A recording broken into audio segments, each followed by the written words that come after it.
J'étais assis dans ma cuisine, en train de siroter mon café du matin et de passer en revue quelques maquettes sur mon ordinateur portable quand on a sonné à la porte. Il était à peine 9 heures du matin, un mardi, et je n'attendais personne. Lorsque j'ai ouvert la porte, j'ai trouvé ma belle-sœur Sarah debout, les yeux rouges et gonflés et des traces de mascara sur les joues. Elle est passée devant moi sans un mot et s'est effondrée sur mon canapé. C'est à ce moment-là que j'ai su que quelque chose de grave s'était produit. Sarah était d'habitude si bien mise, toujours parfaitement habillée, avec sa coiffure blonde à la perfection. Mais aujourd'hui, elle avait l'air d'avoir vécu l'enfer. « C'est Marc », dit-elle finalement, sa voix dépassant à peine un murmure. « Je l'ai trouvé avec une autre femme. Je demande le divorce. » Mon estomac s'est effondré. Marc était mon jeune frère, et bien que nous ayons eu des différends au fil des ans, je n'aurais jamais pensé qu'il tromperait Sarah. Ils étaient mariés depuis 12 ans et avaient 2 beaux enfants ensemble, Emma, qui avait 10 ans, et Jake, qui en avait 8. Sarah avait toujours été comme une vraie sœur pour moi. Lorsqu'elle et Marc se sont mariés, j'étais vraiment heureuse parce que je l'aimais beaucoup. Elle était intelligente, drôle et entièrement dévouée à sa famille. Au fil des ans, nous sommes devenus des amis proches. Je gardais Emma et Jake chaque fois qu'ils en avaient besoin, et Sarah et moi prenions des cafés et allions faire du shopping ensemble. La procédure de divorce a duré des mois. J'ai soutenu Sarah pendant tout ce temps, et lorsque la date du procès est enfin arrivée, je l'ai accompagnée pour la soutenir moralement. C'est là que je l'ai vue pour la première fois, la nouvelle petite amie de Marc. Elle ressemblait exactement à ce que Sarah avait décrit, jeune, peut-être 25 ans. Avec de longs cheveux noirs et beaucoup trop d'assurance pour quelqu'un qui avait brisé une famille. Ce qui m'a le plus frappé, c'est son arrogance.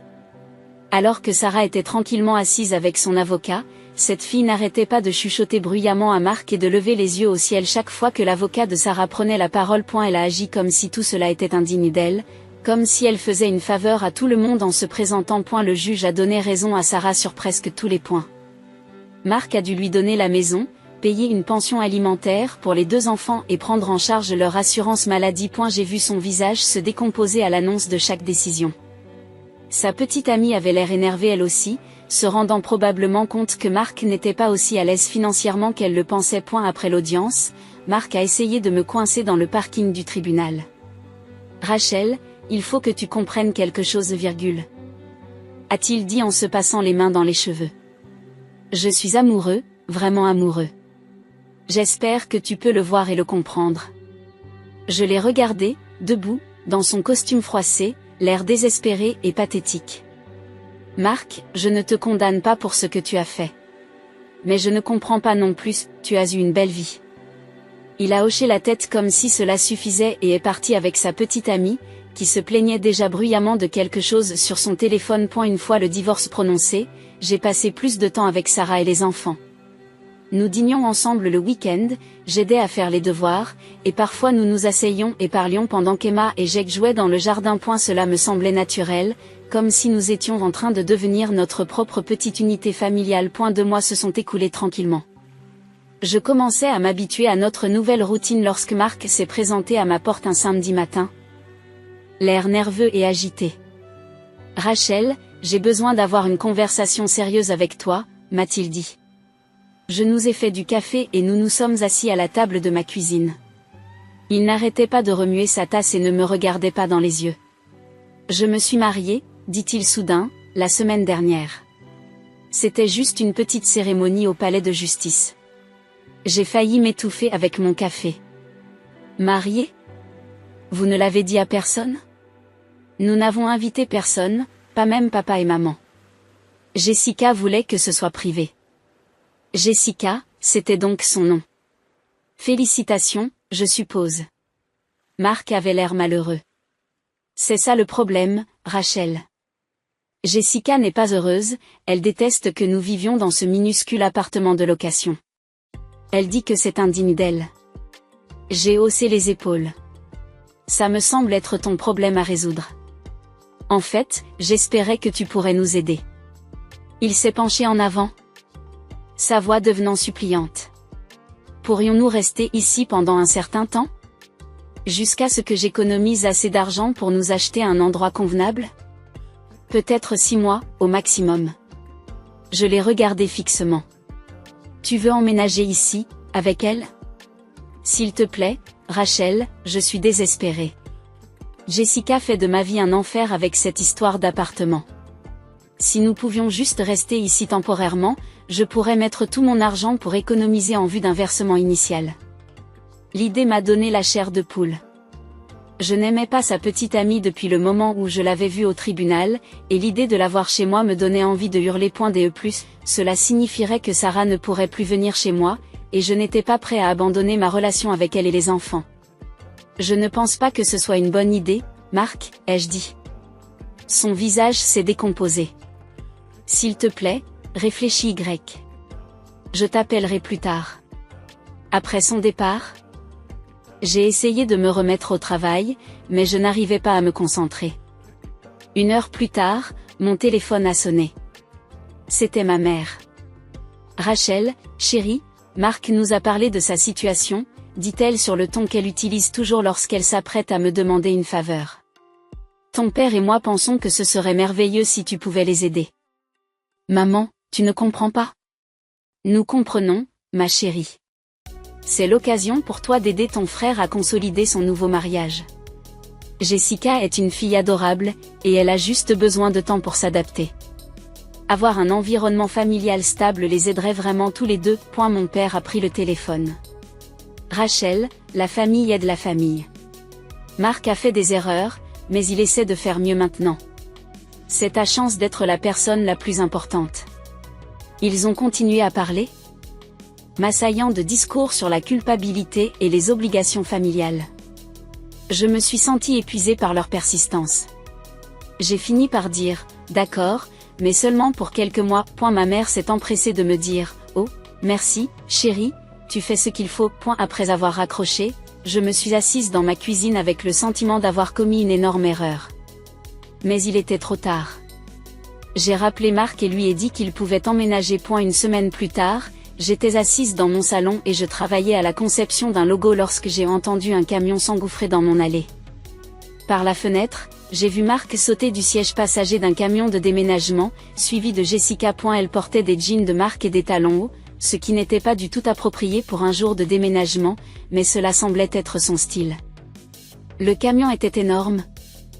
Bien plus grand que ce à quoi je m'attendais pour 2 personnes déménageant d'un petit appartement. Lorsque les déménageurs ont commencé à décharger les cartons et les meubles, j'ai réalisé que la plupart d'entre eux devaient appartenir à Jessica. Et il y avait au moins 20 cartons étiquetés vêtements de Jessica et chaussures de Jessica, plus une énorme table de toilette, un tapis de course et ce qui semblait être suffisamment de produits de beauté pour approvisionner un salon. J'ai ouvert la porte d'entrée lorsqu'ils se sont approchés.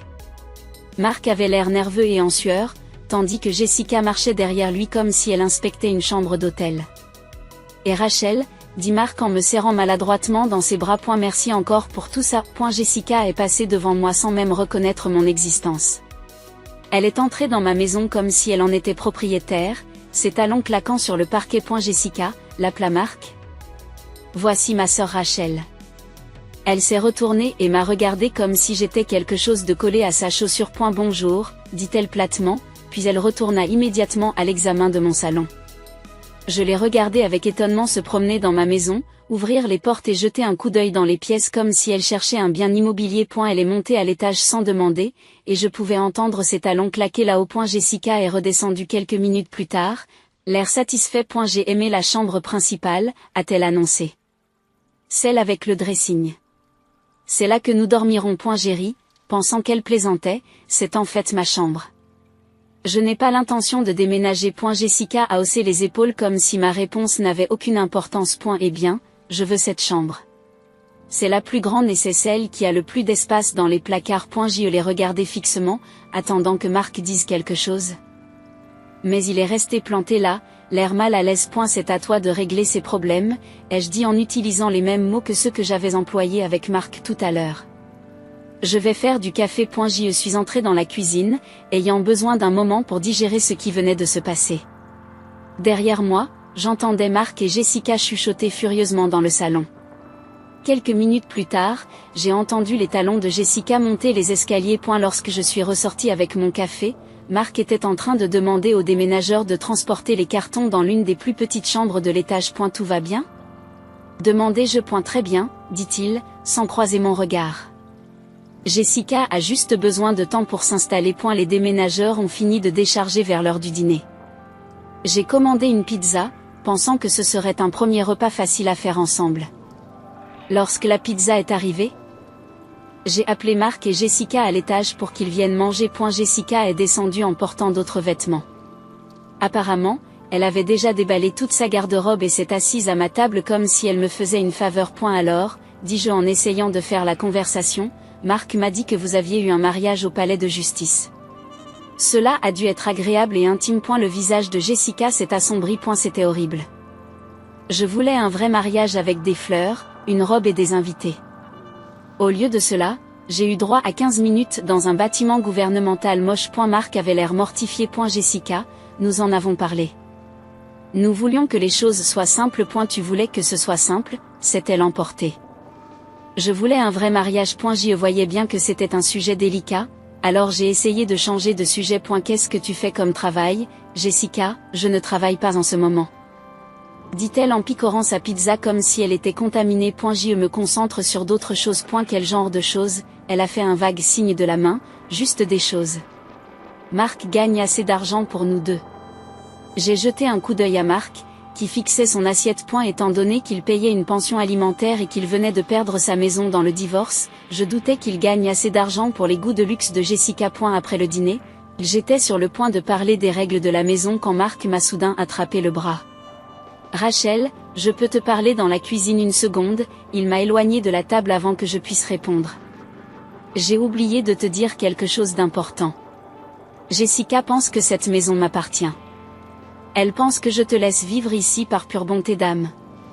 Je l'ai regardé fixement. Tu as perdu la tête? C'est temporaire, dit-il rapidement, elle n'a pas besoin de connaître la vérité.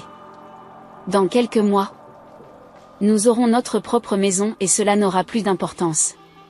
Marc, c'est de la folie, tu ne peux pas mentir à ta femme sur quelque chose d'aussi important. S'il te plaît, supplie-t-il en me prenant les deux mains, joue le jeu. Ne cause pas d'ennui à Jessica. Elle est enceinte, Rachel, de 2 mois. Le stress n'est pas bon pour elle. J'ai eu l'impression que quelqu'un m'avait donné un coup de poing dans l'estomac, enceinte. Cela expliquait beaucoup de choses, le mariage rapide, le besoin désespéré d'une situation de vie stable, l'attitude de Jessica. Par la porte de la cuisine, j'ai regardé Jessica, qui était maintenant affalée sur mon canapé et faisait défiler son téléphone. Elle allait avoir un bébé, et elle pensait qu'elle vivait dans la maison de son mari avec sa sœur célibataire comme une sorte de cas de charité. Rachel, s'il te plaît, chuchote Marc, je sais que c'est beaucoup demandé. Mais je suis désespérée. Ne la contredis pas si elle dit que la maison est à moi. Dans quelques mois, j'aurai économisé assez d'argent et nous ne serons plus dans tes pattes. J'avais envie de crier. J'avais envie de les jeter tous les deux dehors à l'instant même. Mais Marc avait l'air si pathétique, et malgré tout, il restait mon petit frère.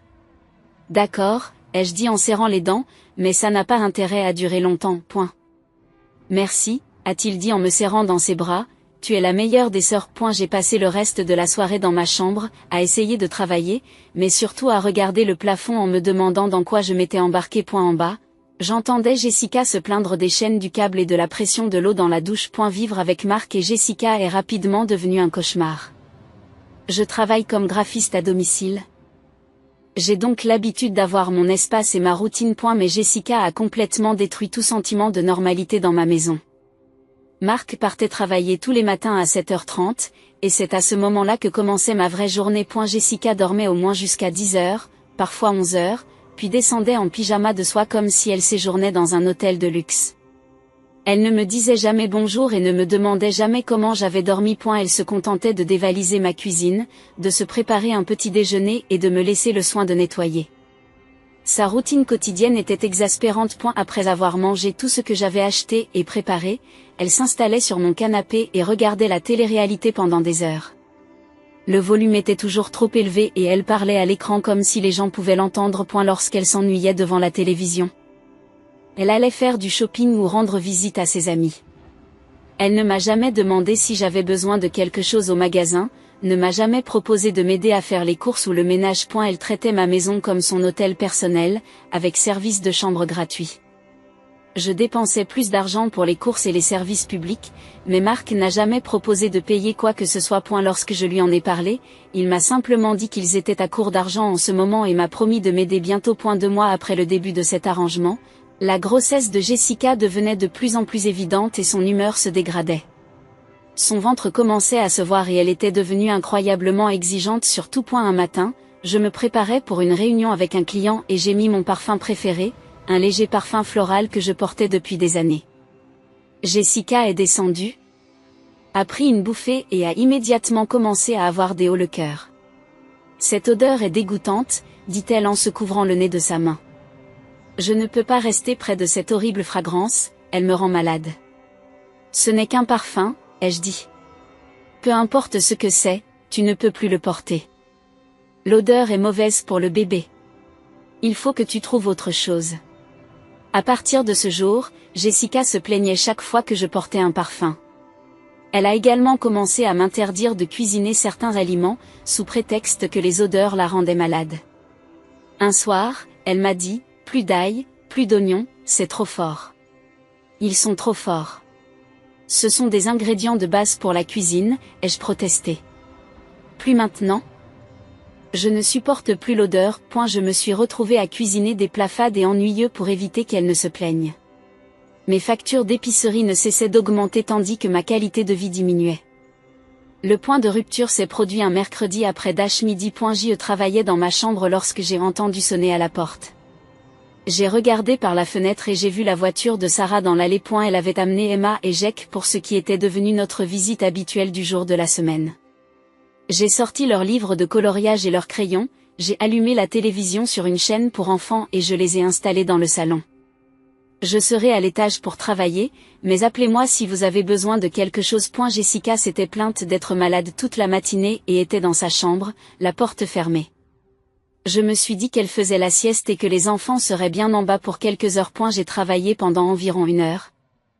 En écoutant Emma et Jake jouer et rire de temps en temps de quelque chose à la télévision.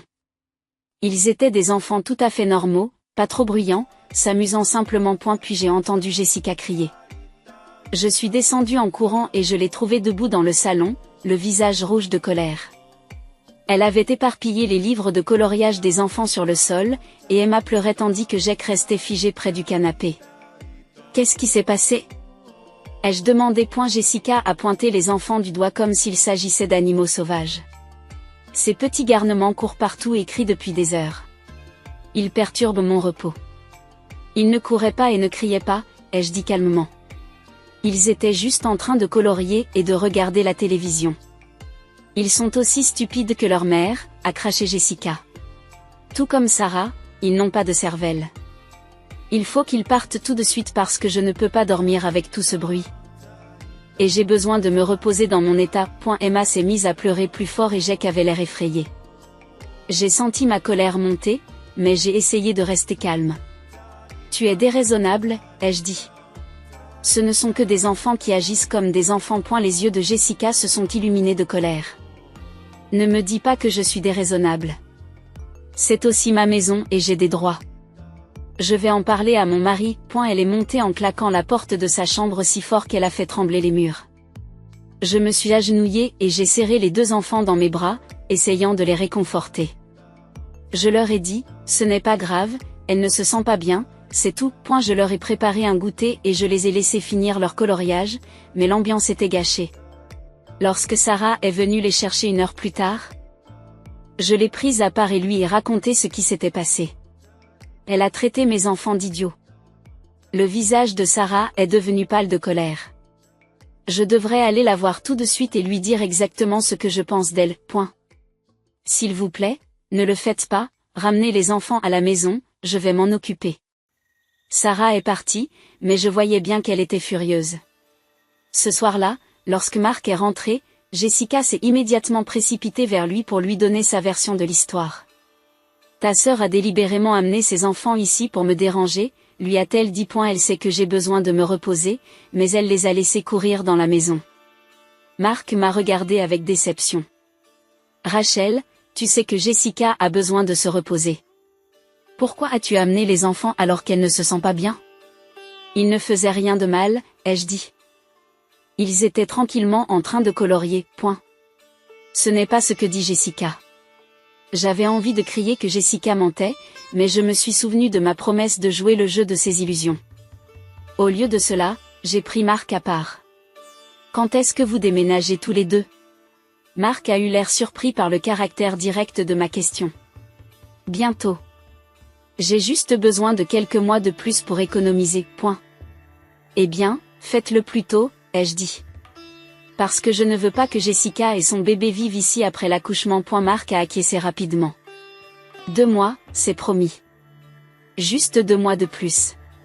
Cette nuit-là, je me suis couchée en me demandant combien de temps je pourrais encore supporter cette situation. Une semaine après l'incident avec Emma et Jake, Marc est parti pour un voyage d'affaires à Chicago.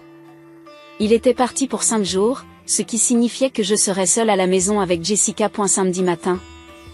J'étais dans ma cuisine en train de faire du café quand on a sonné à la porte. J'ai regardé par le Judas et j'ai vu 2 personnes que je n'ai pas reconnues, un couple d'âge moyen, probablement dans la cinquantaine, debout sur mon porche avec des valises. J'ai ouvert la porte avec prudence. Je peux vous aider? Bonjour, dit la femme avec un sourire radieux. Nous sommes les parents de Jessica, Linda et Bob. Elle nous a invités à rester ici jusqu'à la naissance du bébé. Mon sang se glaça. Excusez-moi. Avant que je puisse dire quoi que ce soit d'autre, Jessica est apparue derrière moi, se faufilant devant moi pour saluer ses parents. Maman, papa, vous avez réussi, dit-elle en les serrant dans ses bras. Entrez, entrez, je vais vous montrer où vous allez loger. J'y suis restée sur le pas de ma porte, sans voix, tandis que les parents de Jessica entraient dans ma maison avec leurs bagages. Jessica, ai-je dit en retrouvant ma voix, je peux te parler 1 minute? Mais elle conduisait déjà ses parents à l'étage, leur expliquant qu'ils adoreraient la chambre d'amis et que sa mère resterait encore plus longtemps après la naissance du bébé pour l'aider à s'occuper de l'enfant. Je les ai suivis, le cœur battant. Jessica, il faut qu'on en parle. Elle s'est tournée vers moi avec le même regard dédaigneux qu'elle me lançait toujours. Qu'est-ce qu'il y a à discuter? Mes parents sont ici pour m'aider avec la grossesse et le bébé. Maman va rester au moins 3 mois après l'accouchement.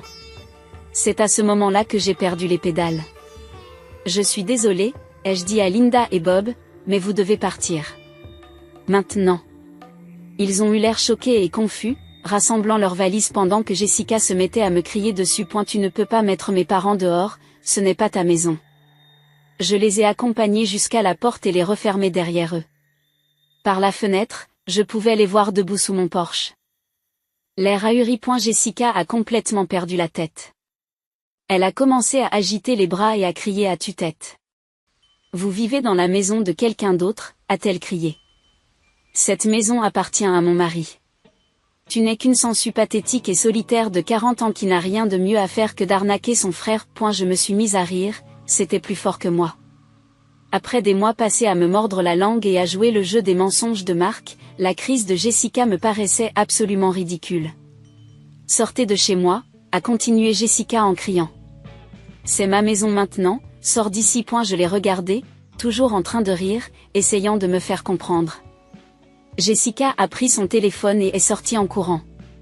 Par la fenêtre, je l'ai vue parler frénétiquement à ses parents. Tous les 3 faisant des gestes sauvages. Puis ils sont montés dans leur voiture et sont partis. J'ai passé le reste de la journée de samedi à profiter du calme.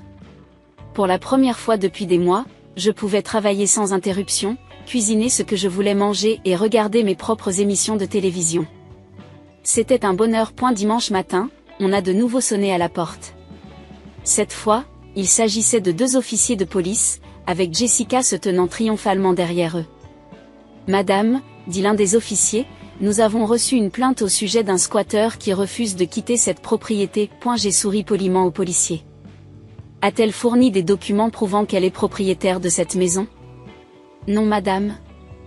Elle n'avait aucun papier sur elle. Je suis rentrée et je suis revenue avec mon acte de propriété et mes relevés d'impôts fonciers. Voici la preuve que je suis propriétaire de cette maison. Les agents ont examiné attentivement les documents, puis se sont tournés vers Jessica d'un air ennuyé. Madame, Vous auriez dû vérifier la propriété avant de déposer une plainte. Cette femme est manifestement propriétaire. Ils se sont excusés et sont partis, laissant Jessica debout sous mon porche, l'air abasourdi. Maintenant que vous connaissez la vérité, lui ai-je dit, sortez de chez moi. Jessica s'est immédiatement mise à pleurer. Je ne savais pas, mon mari m'a menti. Vous devez comprendre que je suis enceinte de 6 mois et que je n'ai nulle part où aller. Tu as des parents, ai-je dit froidement, va vivre avec eux. Mais ils vivent dans un petit appartement. Et je vais accoucher dans 3 mois. Ce n'est pas mon problème. Elle est montée en courant et 15 minutes plus tard, mon téléphone a sonné. C'était Mark qui appelait de Chicago. Qu'est-ce que tu as fait, a-t-il hurlé. Jessica m'a appelé en pleurant, disant que tu avais appelé la police. Je n'ai pas appelé la police, lui ai-je dit calmement, c'est elle qui l'a appelé. Apparemment, elle a essayé de me faire expulser de ma propre maison. Votre femme connaît maintenant la vérité et elle doit partir. Elle est enceinte, elle ne peut pas aller n'importe où. Elle peut aller chez ses parents, où vous pourrez rentrer à la maison et régler ça ensemble. Mais elle part demain. On ne peut pas mettre une femme enceinte à la porte comme ça. Regarde-moi, ai-je dit, et j'ai raccroché. J'ai frappé à la porte de Jessica et je lui ai dit qu'elle avait jusqu'au lendemain matin pour faire ses valises et partir. Le lendemain, Mark a franchi ma porte d'entrée en trombe. Après avoir pris le premier vol pour rentrer chez lui. Jessica s'est précipitée vers lui et ils ont tous deux commencé à me crier dessus à propos de mon comportement sans cœur et de leur droit à rester dans la maison. Vous n'avez aucun droit ici, ai-je dit, c'est ma maison et je veux que vous partiez tous les deux. Vous ne pouvez pas nous faire ça, a dit Mark. Regardez-moi encore appeler la police, ai-je répondu. Cela les a fait taire. Ils ont passé le reste de la journée à emballer leurs affaires pendant que j'ignorais les appels téléphoniques de mes parents, qui avaient manifestement entendu la version des faits de Mark. Le soir venu, ils chargeaient leurs affaires dans la voiture de Mark. Aucun d'eux ne m'a dit au revoir. Ils sont partis, et je les ai regardés s'éloigner avec un énorme soulagement. A eu cours des semaines suivantes. J'ai appris par des amis communs que Mark et Jessica avaient emménagé chez les parents de cette dernière. Jessica a donné naissance à un fils 3 mois plus tard, et j'étais sincèrement heureuse pour eux. Mais je ne me sentais pas coupable de ma décision. Mes parents ont choisi le camp de Mark et ont cessé de me parler. Ils me trouvaient cruel de jeter une femme enceinte, et rien de ce que je disais ne pouvait les faire changer d'avis. Mais Sarah et moi sommes devenus plus proches que jamais. Elle. Et les enfants ont recommencé à venir régulièrement, et je me suis sentie à nouveau chez moi. Emma et Jake passent désormais un week-end sur 2 avec moi.et. Nous avons développé nos propres petites traditions. Mark et moi ne nous parlons plus, mais j'ai entendu dire qu'il allait bien. Cela me suffit.